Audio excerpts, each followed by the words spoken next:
17 सीटें जीतने के बाद फॉर्म 47 की बैसाखियों पे खड़ी जो हुकूमतें हैं पंजाब की और नेशनल असम्बली की, इनकी जितनी साजिशें हैं वो तो इन्होंने बड़ी अच्छी तरह बता दी। दूसरी साजिश जो मैंने आपको बतानी है वो ये है कि इमरान खान, वज़ीर आज़म इमरान खान को तो पॉलिटिकल टारगेटिंग की जा रही है, लेकिन साथ में बुशरा बीबी की जो टारगेटिंग की जा रही है वो इंतहाई शर्मनाक है और इंतहाई अफसोसनाक है। वही टाउट्स जिन्होंने इद्दत केस बनाया, जिसका में सबसे बड़ा नाम उस मुनाजिम का है जो खान साहब के घर में काम करता था, ऑन चौधरी, और वहाँ पर बहुत सारे काम थे जो ये किया करते थे। जहांगीर तरीन साहब की पर्सनल मुलाजमतों से ये मुलाजमीन थे जो उधर आए थे, और ऑन चौधरी साहब जो हैं वो अपने साथ दो और असिस्टेंट, जो एक तो जहांगीर तरीन साहब के पास काम करता था इमरान शाह, और उसका दूसरा भाई इनाम शाह को लेकर आए थे।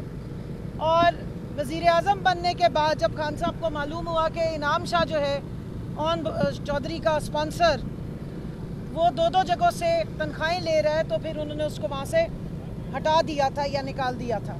तो ये करप्शन की इनकी दास्तानें पुरानी हैं और निकलती आ रही हैं। अब ये देखिए, आप इनका लेवल चेक करें कि जिस वक्त बुशरा बीबी को टारगेट किया गया ताकि इमरान खान साहब को तोड़ा जा सके या पॉलिटिकल विक्टिमाइजेशन के साथ साथ उनकी तजलील की जा सके, बुज़दिल लोग होते हैं जो घर की औरतों के ऊपर जाकर इल्ज़ामात लगाते हैं और उन पर अटैक करते हैं। तो ये जो बुज़दिलीन, नहीं मैं तो इनको कुछ और कहती हूँ, बुज़दिलों की भी कोई ना कोई एथिक्स होंगे, जो ख़वातीन को इतने घटिया तरीके से टारगेट करते हो और घर की पर्देदार ख़वातीन की तजलील करने की कोशिश करते हैं, वो बुज़दिल नहीं होते। उनके लिए कुछ और अल्फाज होते हैं जो मैं अब नेशनल TV पे बोलना नहीं चाह रही हूँ। तो ऑन चौधरी साहब और उनके जो मुलाजिम इनाम साहब थे, ऑन चौधरी बन गया इद्दत जैसे घटिया गलीज केस में अप्रूवर, और वहाँ जाके झूठी गवाहियाँ देता रहा। और इनाम शाह जो है वो तोशा खाना जैसे केस में वो जाकर बना हुआ है इस वक्त अप्रूवर, और झूठी गवाही की बुनियाद पे, इस झूठे केस की बुनियाद पे बुशरा बीबी को इस वक्त जो है वो हब्से बेजा में या इल्लीगल डिटेंशन में रखा गया है। और मकसद सिर्फ ये है कि इमरान खान साहब को किसी न किसी तरीके से ज़हनी टॉर्चर किया जाए, उनको तोड़ने की कोशिश की जाए, ताकि वो इनकी दीवी जो डीलें हैं या डायलॉग है, जो इनको ये डायलॉग कहते हैं एक्चुअली में डील होती है, उस पर किसी तरीके से आ जाए।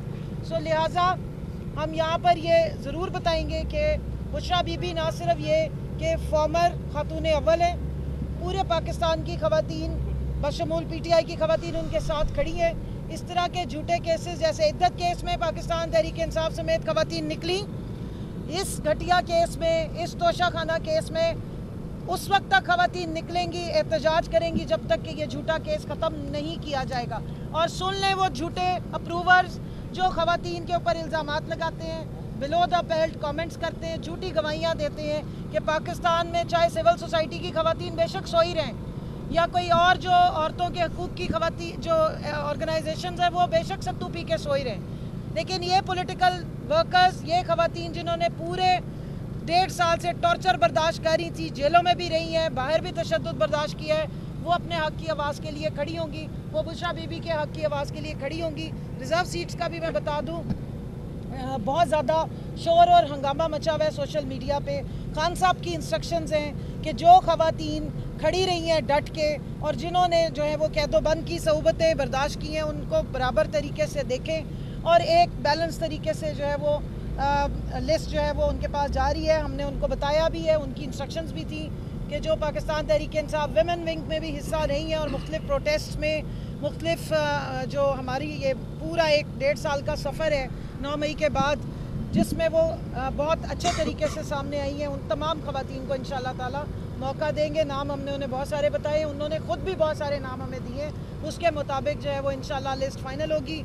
उमर अयूब साहब सेक्रेटरी जनरल साहब की सरबराही में इसको फाइनल किया जाएगा और जल्द से जल्द इलेक्शन कमीशन ऑफ पाकिस्तान में जमा करा दिया जाएगा सुप्रीम कोर्ट की हिदायत के बाद। अच्छा, एक सेकंड मेरे भाई, एक सिर्फ मैं बात करूं कि हमारे साथी हाजी इम्तियाज़ साहब को कल शाम को MNA साहब को अपनी वो बीमार वालदा को देखने गए थे, उनको एंटी करप्शन और इंटेलिजेंस एजेंसी के लोगों ने उठाया, उसको हम लोग शदीद अल्फाज में कंडेम करते हैं। ये सिर्फ और सिर्फ पंजाब में हमारे MNAs और MPs के ख़िलाफ़ एंटी करप्शन डिपार्टमेंट जो है वो एक्टिव हुआ है और उनको प्रेशराइज करने के लिए उनको ये पता होना चाहिए कि हमारी जितनी की जितनी एफिडेविट्स हैं वो इलेक्शन कमीशन में जमा हो गई हैं, और उन्होंने हर जगह पे मुख्तलिफ ये लोग आके उनको क्या कहते हैं ब्राइब्स और रिश्वत जो है वो ऑफर कर रहे हैं। आपकी मरकज़ी क़यादत सारी अलामा साहब अभी बात करेंगे, उसके बाद आप अलामा साहब आइए जी। बिस्मिल्लाहिर्रहमानिर्रहीम। आज हमने पाकिस्तान की सरजमीन के मादर वतन के गैरतमंद, शुजा, बहादुर और बाहिम्मत बेटे से मुलाकात की, जिसे बेगुनाह बगैर किसी जुर्म के कैदी करने की कोशिश की गई है, जेल में रखने की कोशिश की गई ताकि आवाम से डिटैच हो जाए, पाकिस्तान के अवाम उससे दूर हो जाएं। लेकिन ये नाकाम हो चुके हैं, ये हार चुके हैं। वो आवाम के दिलों में रहने वाला है और दिलों में रह रहा है, नंबर 1।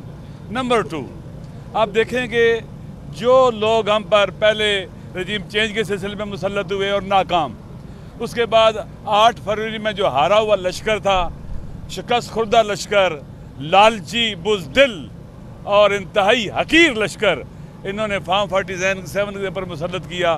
वो इंतहाई उसका खोखलापन सामने आ चुका है, आवाम की निगाहों में गिर चुके हुए हैं। ये जो बजट दिया है आवाम पर, एक आइटम क्या उसे कहते हैं, महंगाई का बम गिराया इन्होंने, ये आवाम से लाताल्लुक, ये आवाम से इंतकाम ले रहे हैं। इन्होंने आवाम को, इनको वोट नहीं दिया है, आवाम से ये इंतकाम का वोट बजट था, लेकिन आवाम की नज़रों में गिर गए, हार चुके हुए हैं। अब ये कैसे बाकी रह सकते हैं?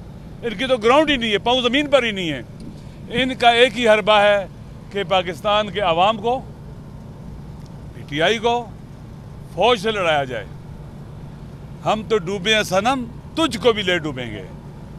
यानी ये चाहते हैं कि सब कुछ तबाह बर्बाद हो जाए। और मैंने एक आम बंदा जो अभी हुकूमत में है और बड़े ओहदे पर है, मैंने सुना है कि एक ज़माने में वो कहा करता था कि पाकिस्तान ने टूटना है और सिंध और बलूचिस्तान मैंने लेना है। इस तरह के लोग बैठे हुए हैं हमारे ऊपर। लिहाजा मैं मिलिट्री इस्टेब्लिशमेंट से कहता हूँ, उसकी लीडरशिप से कहता हूँ कि सबको होश के नाखून लेने चाहिए। और पाकिस्तान के अवाम और फ़ौज पाकिस्तान के अवाम के अंदर में से है। इनको लड़ाना यानी पाकिस्तान को तबाह करना, वतन से दुश्मनी करना, क्योंकि अवाम से लड़कर कोई जीत नहीं सकता। ये इनका हरबा है, हारे हुए लश्कर का। ये किसी के कंधे पे रख के चलाना चाहते हैं। पहले इनके कंधे पे रखा गया, अब ये रखना चाहते हैं। तो मेरे ख्याल में इन चीज़ों से बचना चाहिए और होश के नाखून लेने चाहिए। पाकिस्तान बचाने का वक्त है इस वक्त। मैं पाकिस्तान के तमाम अवाम से कहता हूँ, ये लिसानी मसल की लड़ाइयाँ लड़ने का वक्त नहीं है, ये पार्टीज की लड़ाइयाँ लड़ने का वक्त नहीं है, ये पाकिस्तान को बचाने का वक्त है। और आप देख लें कि बन्नू में हर जगह कोशिश की जाती है। 9 मई में भी ऐसे ही हुआ है। 9 मई अगर सच्चे होते ये लोग, तो जो CCTV फुटेजेस हैं लेके आते सामने, क्यों छुपाई हैं? 9 मई एक प्लान था, जिसे कहते हैं ना लंदन प्लान का हिस्सा था। लिहाजा पाकिस्तान के अवाम को ये बात जान लेनी चाहिए कि हमने अपने वतन को बचाना है। और जो लोग अपने वतन के अहम इदारों को तबाह करना चाहते हैं, पाकिस्तान के अवाम नहीं चाहते तबाह हों। लेकिन जब मुतवल्ली ही अपने जिस बाज़ार का वो मुतवल्ली है उसका एहतराम ना करे, तो बाकी लोग भी नहीं करते। आपको चेंजिंग लानी पड़ेगी, अपनी जगह तब्दील करनी पड़ेगी, माइंडसेट चेंज करना पड़ेगा, मुल्क की खातर, वतन की खातर, पाकिस्तान के नेशनल इंटरेस्ट की खातर और पाकिस्तान की नेशनल सिक्योरिटी की खातर। हम अगर बाहर निकलते हैं तो वतन की खातर। इमरान खान पाकिस्तान की बाइंडिंग फोर्स है, पाकिस्तान के 90% अवाम पाकिस्तान की बाइंडिंग फोर्स है, और बस। लिहाजा हम इस रास्ते पर खड़े हैं, चलते रहेंगे और इंशाअल्लाह जीत अवाम की है।